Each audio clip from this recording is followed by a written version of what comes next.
Star voice నేను journalist నవ్వుతా. ఒక పక్కన ఎండలు మండిపోతుంటే తెలంగాణ కాదు యావత్ దేశవ్యాప్తంగా కూడా లోక్సభ ఎన్నికల వేడి మండిపోతోంది.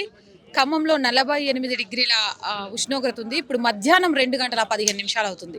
ఈ సమయంలో కూడా బీజేపీ అభ్యర్థి తాండ్రా వినోద్రావు గారు ఇంకా ప్రజల మధ్యలోనే ఉన్నారు. నేను ఖమ్మంకి ఒక 1 వీక్ నుంచి ప్రజా అభిప్రాయ సేకరణ కోసం వచ్చాము. ఈ నేపథ్యంలో ఏ పార్టీ నాయకుడు పెద్దగా రోడ్ల మీద కనిపించకపోయినా నేను వెళ్ళిన ప్రతి ఏరియాలో తాండ్రా వినోద్రావు గారు నాకు ఎదురు పడుతూనే ఉన్నారు. ఎలా ఉంది రెస్పాన్స్, ఏం జరగబోతోంది ఖమ్మంలో అనేది ఆయన్నే అడుగుదామని పాపం సభా వేదిక మీదే కూర్చోబెట్టేశాను. Sir, first of all thank you so much ఇలా కూర్చొని మాకు ఇంటర్వ్యూ ఇస్తున్నందుకు. ఎలా ఉన్నారు ఈ ఎండలకి? యథా రాజా తదా ప్రజ. ఒక పక్క మా నాయకుడు నరేంద్ర మోడీ గారు ఎండనక వాననక రోజు 18 గంటలు పనిచేస్తూ ఉంటే వారిని చూసి స్ఫూర్తి కింద చూసి జాయిన్ అయిన నేను, వారు ఎలా చేస్తూ ఉంటే నేను కూడా అలా చేద్దామని వారి స్ఫూర్తితోటి నాకు ఇంకో 2-3 గంటలు ఎక్కువ టైం ఉన్నా కానీ చేయాలని తపన ఉంది. రోజుకి 18-19 గంటలు నేను ప్రజల మధ్యలో ఉండి ట్రావెలింగ్లో చేసినా కూడా నరేంద్ర మోడీ గారు ఎప్పుడైతే గుర్తొస్తారో నాకున్న అలసట పోతుంది, ఇంకా తిరగాలనే స్ఫూర్తిని వస్తుంది. రైట్, చూస్తున్నాం సార్. ఒక పక్క నుంచి కాంగ్రెస్, బీఆర్ఎస్ కంచుకోట ఖమ్మం అని చెప్పుకుంటారు. ఎక్కడ ప్రచారం కానీ నాయకులు బయటికి రాకపోవడం కానీ కనిపించట్లేదు. కారణం ఏంటనుకుంటున్నారు మీరు? నా నామా గారు పాపం వారు ఇంపార్షియల్, గెలిచినా తిరగరు, గెలవపోయినా తిరగరు, ఎలక్షన్స్ అప్పుడు తిరగరు, ఎలక్షన్స్ అయినాక కూడా తిరగరు. కాబట్టి వారి గురించి మనం లెక్కలో వేయద్దు. ఇంకా మిగతా ఇప్పుడు మా ప్రత్యర్థి కాంగ్రెస్ ఎంపీ రఘుమారెడ్డి గారు, వారు ఇక్కడ స్థానికులు కాదు, వారు మహబూబాబాద్ జిల్లా. వారికి మహబూబాబాద్ జిల్లా గురించి, ప్రతి గ్రామం గురించి వారికి ఐడియా ఉంటుంది. అక్కడ అక్కడ పుట్టి ఆడ పెరిగి దాంతో వారికి ఖమ్మంతో ఏం సంబంధం? వారి ఖమ్మంలో ఏ గ్రామాలు ఏం తెలుసు వారికి? ఇప్పుడు నేను ఫర్ ఎగ్జాంపుల్ ఇక్కడ నేను పుట్టి పెరిగి ములకల్పల్లి మండలం తిమ్మంపేట గ్రామం. ఈరోజు మీరు మా ఇంటికి వస్తే నేను నా చిన్నప్పటి నుంచి ఇప్పటివరకు గ్రామాన్ని వదిలే మనిషిని. అక్కడ మా ఇల్లు ఉంటుంది, మా వ్యవసాయం అంతా అక్కడే. నేను రైతు బిడ్డ కింద పెరిగిన రైతుని. ఎక్కడ ఉన్నా, హైదరాబాద్లో ఉన్నా, ఎక్కడున్నా రోజు నాకు ఫోన్ రావాల్సిందే, మా గ్రామస్తులతో మాట్లాడాల్సిందే. ఎందుకంటే చిన్నప్పటి నుంచి అదే. కాబట్టి నాకు ములకల్పల్లి మండలం గురించి మీరు అడగండి, నేను చెప్తా. కొత్తగూడెం పాల్వంచలో నేను చదువుకొని 10th వరకు పెరిగిన. మీరు కొత్తగూడెం గురించి అడగండి. ఖమ్మం చిన్నప్పటి నుంచి, ఈ ఖమ్మంలో ఏ కాన్స్టిట్యున్సీ అయినా సరే నాకు మా ఖమ్మం జిల్లా బిడ్డగా నాకు ఆ చొరవ ఉంటుంది. ఇప్పుడు ఎక్కడికైనా నేను పోయి మాట్లాడవచ్చు. పాపం వారే ఎవరితోటి మాట్లాడతారు? నేను పాత పాల్వంచ ర్యాలీ ఉండే, గత 15 సంవత్సరాలలో అట్లాంటి ర్యాలీ జరగలేదని స్థానిక ప్రజలే చెప్తున్నారు. నేను పోయినప్పుడు సగం మంది నా ఫ్రెండ్సో, లేకపోతే నేను పెరిగిన వాతావరణంలో ఉన్న నాతో పెరిగిన వాళ్ళు నా అంకుల్సో, ఆంటీసో, లేకపోతే తాతలో ఎవరినైనా మా తాతలు అమ్మమ్మలే కాబట్టి మా తాత అట్లా కాకలే ఉంటారు. అది మనకి ఇక్కడ లోకల్లో ఉన్న అడ్వాంటేజ్. అది మనకి మన సమస్యలు తెలుసు కాబట్టి మనం తిరగలుగుతున్నాం. ఈరోజు మేము నరేంద్ర మోడీ గారి ప్రతినిధిలా, నరేంద్ర మోడీ దూతలా మేము కాలర్ ఎగరేసి మేము తిరగలుగుతాం. ఎందుకంటే మా నాయకుడు గత 10 సంవత్సరాలలో భారతదేశాన్ని ఒక గొప్ప దేశం కింద తీర్చిదిద్ది, ప్రపంచంలోనే భారతదేశం గొప్ప అని చెప్పి భారతదేశాన్ని ఒక రామరాజ్యంలాగా తలపిస్తూ వారు అహర్నిశలా వారు చేస్తున్నారు. వారు ఏదైనా సరే, ఈరోజు మీరు గమనిస్తే మోడీ గ్యారంటీ అంటే 24 క్యారెట్ గోల్డ్ గ్యారంటీ. అసలు వారు చాలా కూడా చెప్పకుండానే చేస్తారు. వారు ఏమన్నా ఉచిత బియ్యం ఇస్తాను ఎప్పుడైనా ఎలక్షన్స్లో చెప్పినరా? కోవిడ్ అప్పుడు వారు అంతా ప్రపంచంలోనే వసుదైవ కుటుంబకం అని చెప్పి మన వ్యాక్సిన్స్ మనతో పాటు ప్రపంచానికి పంచిండ్రు. మరి ఇవన్నీ ఏమన్నా వారు గొప్పలు చెప్పినరా? వారు చేసిన ఏవైనా సరే మన పోల్లో ఎలక్షన్స్ అప్పుడు ఏమైనా చెప్పినరా? అడగకుండా ఇచ్చిన వాడే నాయకుడు, అడగకుండా ఇచ్చిన వాడే గొప్పోడు. మరి ఒక సైడ్ అది ఉంటే, ఇంకో సైడు కాంగ్రెస్ వాళ్ళు 6 గ్యారంటీలు అన్నారు, మోసాలు చేశారు. 6 గ్యారంటీలలో ఒక్క గ్యారంటీ కూడా చక్కగా అమలు చేయట్లేదు. అసలు కొన్ని అయితే దాని జోలికే పోవట్లేదు. 2500 ఇస్తా అన్నారు, మహిళలకు లేదు. తులం బంగారం అన్నారు, లేదు. అట్లా అనేక మోసాలు చేసుకుంటే 15,000 అన్నారు, అది అంతంత మరి అది భగవంతుడికే తెలవాలి. ఇట్లా తప్పులు చేసుకుంటా, మోసాలు చేసుకుంటా, తప్పుడు వాగ్దానాలు చేసుకుంటా ఒక కాంగ్రెస్ పార్టీ అయితే అడగకుండానే దే మన ఏదైతే అవసరం ఉందో దానికి చేసిన నరేంద్ర మోడీ గారు. కాబట్టి ఈరోజు ప్రజల మధ్యలోకి మేము నరేంద్ర మోడీ దూతలా మేము పోతా ఉంటే కాంగ్రెస్ వాళ్ళు మాత్రం వారు లీడర్స్ మాత్రం ఈరోజు ఏ ముఖం పెట్టుకొని పోతారనేది ప్రజలు అడుగుతున్నారు. ఈసారి మా దగ్గరకు వస్తే వారితోటి కూర్చోబెట్టుకొని వారి మధ్యలో ఉండి మీరు చేసిన గ్యారంటీలు ఏమిటి, మీ దాని ముచ్చటేంటి అని అడిగి పంపిద్దామని సిద్ధంగా ఉన్నారు. కానీ నాకు తెలిసినంతవరకు మేము పోయినట్టు ప్రజలలో వారు ఉండట్లేదని ప్రజలే అంటుండే ఎక్కడ వారని అడుగుతున్న పరిస్థితి కనపడుతుంది. రైట్. మార్ఫింగ్ ఏదైతే రిజర్వేషన్లకు సంబంధించి అమిత్ షా మాట్లాడారు అనే ఒక వ్యాఖ్యలకు సంబంధించి ఓ పక్క నుంచి ఎంక్వైరీ నడుస్తున్నా ప్రతి సభలో రేవంత్ రెడ్డి దాని గురించే మాట్లాడటం వెనుక ఆంతర్యం ఏంటనుకుంటున్నారు? ఇక వారికి ఒకటి మీరు ప్రజలు విజ్ఞావంతులు, చైతన్యవంతులు. ప్రజలు అన్ని గమనిస్తూ ఉంటారు. పట్టుమని కాంగ్రెస్ ప్రభుత్వానికి 40 సీట్లు కూడా రాని తరుణంలో వారు మొత్తం పోటీ చేసిన సీట్లు కూడా మెజార్టీకి కావాల్సిన సంఖ్య కంటే తక్కువే ఉండొచ్చు. అంటే ప్రతి ఒక్కరికి తెలుసు నరేంద్ర మోడీ గారు గవర్నమెంట్ ఫామ్ చేస్తున్నారని, వారు 3వ ప్రధానికి వస్తున్నారు. ఇవన్నీ చూసి ఇంకా ఏం చేయలేక ఏం చేయగలుగుతారు, దొంగ దెబ్బ తీయాలని చూస్తారు. ఇది ఒక మార్పుడు వీడియో తీసి దాన్ని ఏదో రిజర్వేషన్లు ఎత్తేస్తుందని వారికి ఏం చేయలేరు. ఎందుకంటే వారు చేసింది అభివృద్ధి లేదు, వారు ఆడినన్ని అబద్ధాలని చెప్తున్నారు. ప్రజల్ని ఏదో పోవాలి కదా, ప్రజల దగ్గర పోవాలంటే ఇంకేదో మాయమాటలు చెప్పాలి, ఇంకేదో కారణాలు చెప్పాలి. ఇప్పుడు ఆ గ్యారంటీల గురించి, ఆ సంక్షేమ పథకాల గురించి చెప్తే ప్రజలు నమ్మే స్థితిలో లేరు. ఇప్పుడు ఇంకో కంప్లీట్గా డిఫరెంట్గా అసలు మీకు రిజర్వేషన్లే తీసేస్తారని ఒక తప్పుడు ప్రచారం చేసుకుంటా దాన్ని ఇంకా అంటే ఒకసారి వారు నరేంద్ర మోడీ గారు ఒక స్టాండ్ తీసుకున్నారు.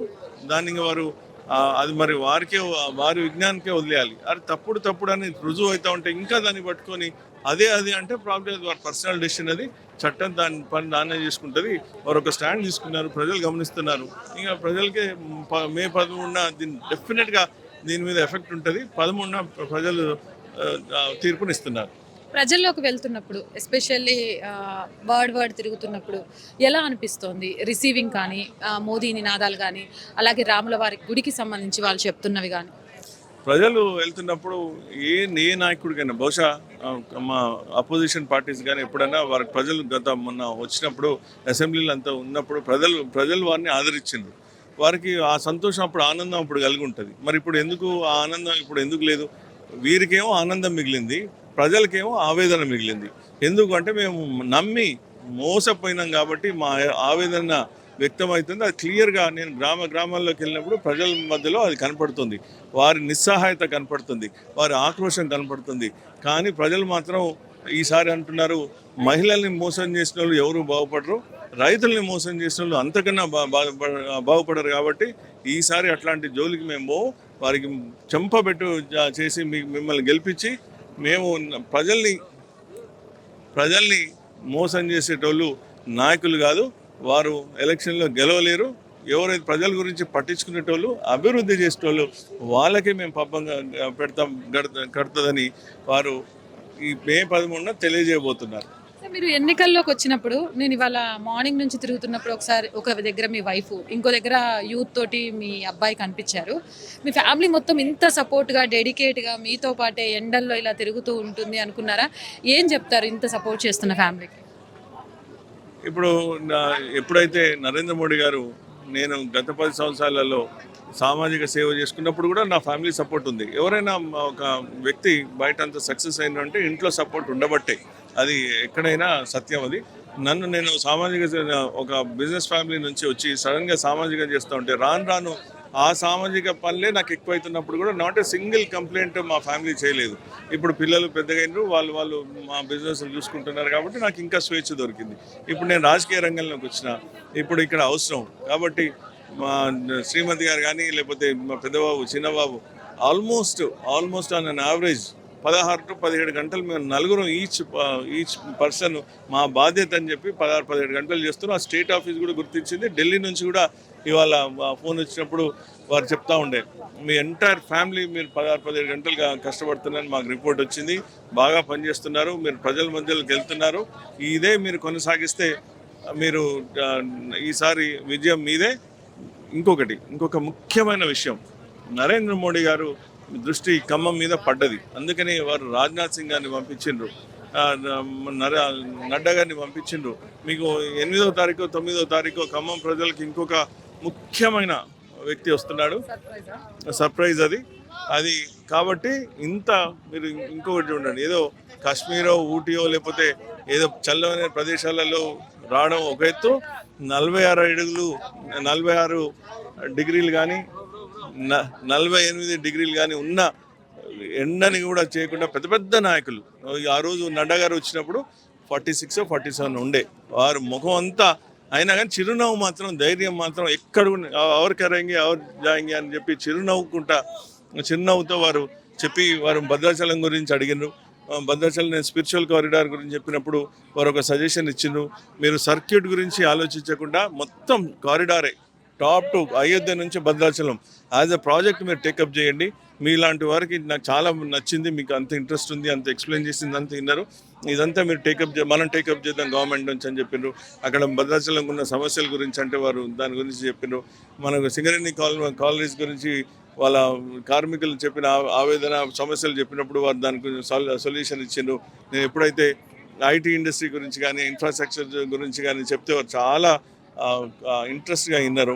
హాస్పిటల్స్ లేవంటే బాధపడ్డారు. 10 సంవత్సరాల నుంచి అభివృద్ధి కాలేదంటే ఆశ్చర్యపోయినారు.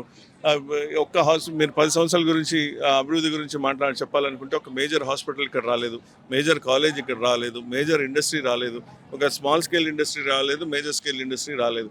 పోనీ సరే ఇండస్ట్రియల్ అటు పెడితే ఈరోజు ఏమన్నా ఐటీ ఇండస్ట్రీ వచ్చిందా, ఏమన్నా ఐసీజెడ్ ఏమైనా వచ్చిందా, ఒక్కటంటే ఒకటి ఏమైనా వచ్చిందా? పోనీ వ్యవసాయం ఉంది, one of the best soils in the country మన గోదావరి బెల్ట్. పామ్ ఆయిల్ అద్భుతంగా పెరుగుతున్నాయి. మరి దాని పామ్ ఆయిల్ బోర్డు కానీ పామ్ ఆయిల్ రైతులకి ఏమైనా ఆదుకోవడం కానీ, పామ్ ఆయిల్ రైతులు మొన్న నన్ను కలిసి 4 పేజీల లెటర్ ఇచ్చి దాంట్లో అన్ని వారి ప్రాబ్లమ్సే, అన్నీ ఎవరు అవన్నీ పట్టించుకోవట్లే. మరి agriculture minister most active union minister, అక్కడ ఒక్క లెటర్ ఇస్తేనే నేను సెంట్రల్ గవర్నమెంట్ ఇన్స్టిట్యూట్కి చైర్మన్ కింద అగ్రికల్చర్ రీసెర్చ్ ఇన్స్టిట్యూట్కి ఎక్స్టెన్షన్ సెంటర్కి పనిచేసినప్పుడు నేను 2 రోజులలో ఏదైనా లెటర్ రాస్తే అక్కడ నుంచి నాకు ఫండ్స్ వచ్చేవి, లేకపోతే అక్కడ నుంచి రిప్లై వచ్చేది. మరి ఒక చిన్న ఇన్స్టిట్యూటు, ఒక కృషి విజ్ఞాన కేంద్రాన్ని అంత పెద్దగా మేము తీసుకెళ్ళినప్పుడు మరి ఇక్కడ ఇంత మంచి పనులు 1000 ఎకరాలలో పామ్ ఆయిల్ ఉంది, మరి దాని గురించి పట్టించుకునేటోడు లేడు. మిర్చి మంచి వండుద్ది, పత్తి మంచి వండుద్ది, మరి దానికి ఏమైనా ఆన్సిలరీ యూనిట్స్ కానీ ఏమైనా ఉన్నాయి? అసలు ఇవాళ ఆర్గానిక్ అగ్రికల్చర్ అనేది ప్రైమరీ ఇంపార్టెంట్. కెమికల్ తోటి మొత్తం నేలంతా పాడవుతుంది. మరి ఆర్గానిక్ అగ్రికల్చర్ చేయాలి అంటే దానికి ఇన్పుట్స్ కావాలి. దానికి ప్రతి రైతుకి ఒక 10 కిలోమీటర్లను 20 కిలోమీటర్లను ఆ ఇన్పుట్స్, బయో ఇన్పుట్స్, సహజ వనరులు కావాలి. కానీ అవి లేవు. బయో ఇన్పుట్స్ ఫ్యాక్టరీస్ కానీ ల్యాబ్స్ కానీ ప్రతి మండల కేంద్రాల్లో ఉంటే రైతు పోయి మండల కేంద్రం నుంచి తెచ్చుకోవచ్చు. అదే కెమికల్స్ ప్రతి కెమికల్ షాప్స్లో ఉన్నాయి. కాబట్టి ఇవన్నీ కూడా సమగ్రంగా ఒకటి తెలిసినోడు కావాలి. వీళ్ళందరికీ ఏమైనా ఆర్గానిక్ అగ్రికల్చర్ గురించి వాళ్ళకి ఏమైనా తెలుసా? కొన్ని స్లమ్ ఎడ్యుకేషన్ గురించి వారికి ఏమైనా పనిచేసిందా వారు ఎప్పుడైనా సరే? మా పాలిటిక్స్ మా కుటుంబంలో తప్ప ఎవరికి రావద్దు, మా బిజినెస్ తప్ప ఎవరి బిజినెస్లు ఇంప్రూవ్ కావద్దు. మేము ఏసీ హాల్లో కూర్చోవాలి, ఢిల్లీ పోవాలి, అక్కడ హోటల్లో ఉండాలి, మళ్ళీ రావాలి, మా పనులు చేసుకోవాలి, మా కంపెనీలు మంచి చేయాలి, పని చేయని మా కంపెనీలన్నీ బ్యాంక్రప్సీ డిక్లేర్ చేయాలి, గవర్నమెంట్లోకి రావాలి, గెలవాలి, మినిస్టర్లు కావాలి, అక్కడ ఉన్న ఫండ్స్ నా పర్సనల్ బిల్స్కి క్లియర్ చేసుకోవాలి. ఇది జరుగుతున్న విషయం. ఇంకోటి సార్, మీరు జనాల్లో తిరుగుతున్నప్పుడు రేవంత్ రెడ్డి కానీ కేసీఆర్ కానీ చెప్తుంది ఏంటంటే మైనారిటీలు, షెడ్యూల్ కులాలు, షెడ్యూల్ తెగరు, బీసీలు బీజేపీకి వ్యతిరేకంగా తయారయ్యారు, వాళ్ళంతా కలిసి బీజేపీని ఓడించబోతున్నారని. నిజంగా మైనారిటీలు ఈరోజు బీజేపీకి వ్యతిరేకంగా ఉన్నారా? మీరు వెళ్ళిన దగ్గర ఎక్కడైనా మేము బీజేపీకి వ్యతిరేకం ఓటేయమని అట్లా చెప్పిన సందర్భాలు ఏమన్నా? మీరు నా ర్యాలీలో గమనిస్తే సైజబుల్ పర్సంటేజ్ అంటే కనపడేటట్టు ముస్లిం సోదరులు నా ర్యాలీలు ఎప్పుడు ఉంటారు. మీరు చూస్తే వారు ఎప్పుడు వారు నా దగ్గరకు వచ్చి హ్యాండ్ షేక్ చేసి నా మీద పూలు చల్లి వారు నాతో మాట్లాడి, నేను అడుగుతా, అమ్మ మీకు ఏమన్నా ఇబ్బంది ఉందంటే, సమస్యలన్నీ అందరికీ ఉంటాయి, కానీ మా సమస్య మా పక్కింటోడికి రాకపోతే మాకు రాలేదు, మా పక్కింటోడు ఎదురింటోడికి వచ్చింది మాకు వచ్చింది, అంతేగాని మా కామన్ సమస్యలు, ఊరు సమస్యలు కానీ ఈ మతం పేరు మీద మేమేదో ముస్లిమ్స్ అని మాకు రాకుండా పక్కింటికి వచ్చింది నాకైతే ఒక్క ఉదాంతం కూడా కనపడలేదు. నేను 100 మందిని కలిసిన ఒక్కరు కూడా మా మతం వల్ల మమ్మల్ని వివక్షణ గురవుతున్నామని ఒక్కరు కూడా లేదు. పక్క వాళ్ళది మాకు రేషన్ కార్డ్స్ రాలేదు, కొత్త రేషన్ కార్డ్ రాలేదని వారు కంప్లైంట్ చేస్తున్నారు, వీరికి మాకు రేషన్ కార్డ్స్ రాలేదని చెప్తున్నారు. వారికి ఏదైనా గ్యాస్ సిలిండర్స్ ఏదైనా వచ్చిందంటే మాకు వచ్చిందని చెప్తున్నారు. ఇంతవరకు అట్లాంటివి జరగలేదు. ఇదంతా తప్పుడు మాటలు. ఒక ఎస్టీ సామాజిక వర్గం, ఎస్సీ సామాజిక వర్గం నుంచి చెందిన వ్యక్తులు మన రాష్ట్రపతి అయింది అంటే మరి ఇంకెక్కడ ఇది ఉంది. సో ఒక ఓబీసీ వారు ఇవాళ దేశ ప్రధాని అయింది. కాబట్టి ఈ మార్ఫింగ్లు, ఈ రిజర్వేషన్లు తీసుకురాన్ని తప్పుడు కథలే ప్రజలు గమనిస్తున్నారు. ఈసారి ప్రజలు చైతన్యవంతులు. ఖమ్మం జిల్లాలో ఇంకొకటి, ఖమ్మం జిల్లా విప్లవాత్మక జిల్లా, ఇక్కడ చైతన్యవంతులు. విప్లవం ఇక్కడే స్టార్ట్ అయింది. మన కమలం కాషాయం విప్లవం కూడా ఇక్కడే మొదలవుతుంది. ఇక్కడ ఈసారి ఖమ్మంలో కమలం 100% కమలం వికసిస్తుంది. సబ్కి సాత్ సబ్కి వికాస్ అనే శబ్దానికి ట్రూ మీనింగ్ ఏంటి అంటే ఖమ్మం ప్రజలు ఈసారి నరేంద్ర మోడీ గారిని వారిని నమ్మారు. వారిని ఈసారి వారికి మా అభివృద్ధి కోసం, మా కోసం, పార్టీలకు అతీతంగా, మతానికి అతీతంగా మా ఇల్లులు బాగుపడాలంటే నరేంద్ర మోడీ గారు రావాల్సిందే. వారి దూతగా బీజేపీ ఇక్కడ గెలవాల్సిందే. ఎంపీ గెలిపించుకొని ఖమ్మం పంపించాల్సిందే. ఖమ్మంలో ఉన్న పథకాలన్నీ ఇక్కడికి తేవాల్సిందే. ఇక్కడ ఉన్న అవకాశాలన్నీ నరేంద్ర మోడీ గారికి దృష్టికి తేవాల్సిందే. ఇక్కడ ఉన్న సమస్యలు ఈ ప్రతినిధి తీర్చాల్సిందే అని వారి దృఢ నమ్మకం. Thank you sir. ఇంత టైంలో కూడా మీ బిజీ షెడ్యూల్లో కొంచెం టైం మా కోసం, మా ప్రేక్షకుల కోసం ఇచ్చినందుకు థ్యాంక్ యూ సో మచ్.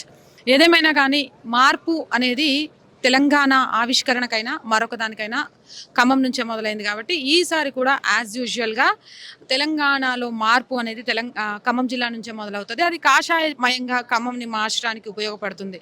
ఇక హామీలు నెరవేర్చలేక, సొంత గడ్డ మీద నాయకుడు లేక పక్కన నుంచి తెచ్చుకున్న కాంగ్రెస్ పార్టీకి, ఎప్పుడు ప్రజలకు అందుబాటులో ఉండని బీఆర్ఎస్ పార్టీకి మాకు అసలు సంబంధమే లేదు. 18 గంటలు ప్రజలతో మమేకమయ్యేది బీజేపీ పార్టీ అయితే వ్యాపారంగా రాజకీయాలను చూసేవి మిగిలిన పార్టీలు. కాబట్టి ఈసారి ఖమ్మం గడ్డపై కాషాయ జెండా పక్కా అంటున్నారు వినోద్రావు గారు. చూడాలి మరి ఇంకొన్ని రోజుల్లో ఈ ఎన్నికలకు సంబంధించి పోలింగ్ ఉంది. ఆ తర్వాత జూన్ 4వ తారీఖున రిజల్ట్ కూడా వస్తాయి. ఏదేమైనా మీరు మాత్రం మీ ఓటు హక్కును వినియోగించుకోవడం మర్చిపోకండి. ఓటు రాజ్యాంగం మనకు కల్పించిన హక్కు. ఓటును నమ్ముకోండి, ఓటును అమ్ముకోకండి. ఒక్క నోటుతో 5 ఏళ్ల మీ భవిష్యత్తును తాకట్టు పెట్టకండి.